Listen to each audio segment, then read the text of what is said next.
tino dambudziko ratinaro munyika muno ratasangana naro munyika pakutonga nyika. Dambudziko ratinaro nderekuti nguva ino nguva yekuti takasana kupuwa kufodya.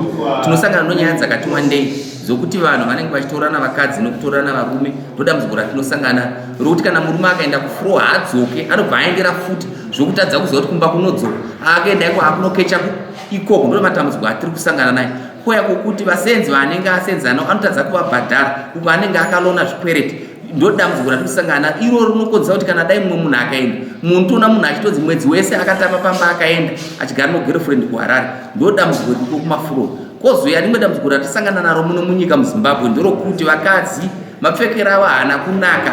Vanopfeka zvokuti anofanira akafamba pedzi asina kupfeka. Idambudziko rokuti misha mizhinji iri kupara nochihure chaitika icho.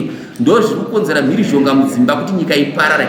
Tine imwe nguva yatakamboita musangano naFirst Lady tiri kukamutsenzere tichitaura nyaya yekuti mhirizhonga nonyaya yenhanga negota. Saka tinotoona kuti tikaita nhanga negota zvatinogara tichitaura tichidzidziswa naFirst Lady zvinhu zvinotibatsira kuti nyika iende mberi. Noti kana pasina izvozvo hatiende mberi. Takamboita tichisangana nenyaya yefuti kudande kusangana naye kuMuzarabani tikaikurukura naFirst Lady tichiedza kuti nyika dai yadzoka yasvika panzvimbo kuti nyika igone kufamba zvakanaka. Zvinoita kuti nyika idzoke pamichirawo chedu todzoka pedu pataita kare chinyakare panhanga nogota panobatsira kuti nyika iende mberi. Hatisangana nematambudziko tikawirana. Chinonzi kubatana munyika kuita zvakanaka tikaitana rudo nokuziva zvinoitika zvinotifambira kuenda mberi. Ndo matambudziko atiri kusangana naye muno munyika yedu yeZimbabwe.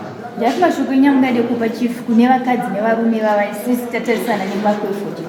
Isusu tinenge ichiti mashoko edu ndeyekuti tatarisana nemwaka yedu yofodya. Pakunotengesa fodya murume nomukadzi vanofanira kuenda vari pamwe chete vachinotengesa fodya yavo kana vachiona dhora vari pamwe chete vachidzoka kumba kwavo vachironga zvinhu zvavo vari pamwe chete. Zvinoita kuti mhirizhonga dziite shoma.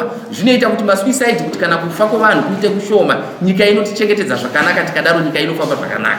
Ndo zvatinotarisira kuti vanhu vakadaro zvinhu zvedu zvinofamba. Ende tine imwe nyaya yatotarisira kumafloors ikoko vanofanira kuti vakapiwa mari dzavo nonguva mumabooking house vopiwa kurara pakanaka. Zvinoita kuti zvinhu zvifambe zvakanaka kuti varimi vasadzungaire.